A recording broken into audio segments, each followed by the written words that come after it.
Thank you all so much for being here. This is such an important topic, and hearing your personal stories and perspectives really helps us get a sense of what it was like there on Election Day, which is so important to us. Mr. Walsh, I'd like to start my questions with you. Having heard your testimony to this point and having read your written statement, in the most general sense, Mr. Walsh, do you feel like there was a free and fair election in your county in 2022? Absolutely not. And is it your assessment that voters around your state were treated equally to one another? No, they weren't. And in your observation and what you have learned as you continue to research this issue, do you believe ballots were handled securely in your county? Nowhere near secure at all. And having had the opportunity not only to have your own experience, but continue to study this issue and talk to others, how do you and your community feel about what happened on Election Day in 2022? You know, I talked to a lot of people. I talked to most of these people that signed these affidavits. I didn't talk to every one of them, but I did talk to a lot of them, and they just feel like things are broken in our county. And it was like the last 3 elections, it's been something else, something else, something else. And then this was like the coup de grace, you know what I mean? So we just don't have, we don't have any trust in what's happening in Luzerne County. And if I'm understanding your testimony correctly, it sounds like one of the things that's important to you is transparency and accountability. Would that be fair? That's a fair assessment. All right. Is there anything besides those 2 things, which we're actually working very hard to do here in Congress on this subject, is there anything beyond that that we could be doing that would help allay your concerns and develop a better going forward strategy? You know, I heard a couple of times tonight or today that more money needs to be thrown at it, and I just don't agree with that.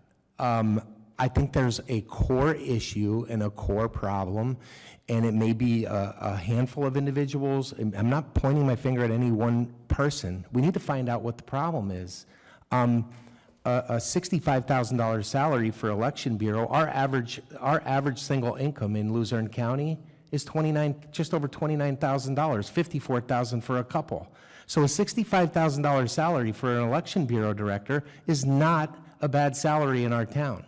I don't think throwing money at the problem. I think the management of funds is the issue in Luzerne County. All right, thank you.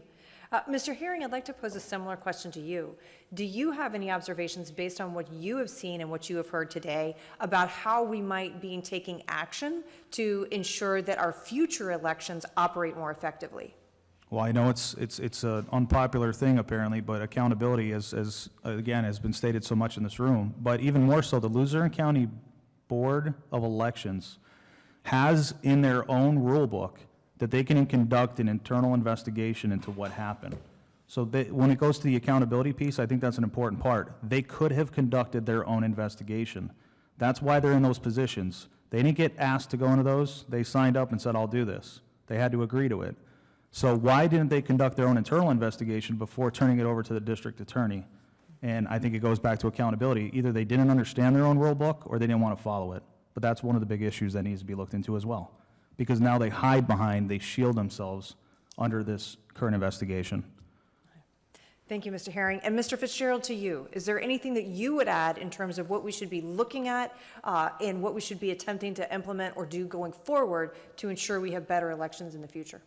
Yes, I think that the county council, they should change the charter where right now it says as far as who gets on the board, it should be 2 of one party, 2 of another, and you vote the other party. So it's always going to be 3 Republicans and 2 Democrats, or 3 Democrats and 2. I think they should change it if no more than 2 of any party. So then this way, no one party can steamroll another party. That's number 1. Number 2, at the Election Bureau, we're all about diversity, except when it comes to the Election Bureau. Diversity in the Election Bureau should be not black, white, man, female. It should be Democrat, Republican, Libertarian, and Communist, whatever. Whatever you're voting, whatever demographics you have in your county could possibly be there. So when you have, you know, like it's like going to a football game and the Giants offense and the Giants defense and the coach of the Giants are flipping the coin toss.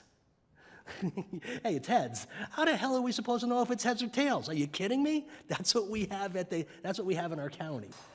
So it's a joke. It really is. So again, it goes right back to the hiring. And if we can have transparency and we can work together, and we have, I hate to say it, it's possible, a Democrat and a Republican as director and assistant director, and the Republican go to the Republicans, hey, Republicans, they're not cheating. And the Democrat, or vice versa, could go, they're not cheating. And they work together. That would be a beautiful thing. But we don't have that in Luzerne County. We have a person that's in charge, hires their friends of the same political view, and then the other party gets screwed.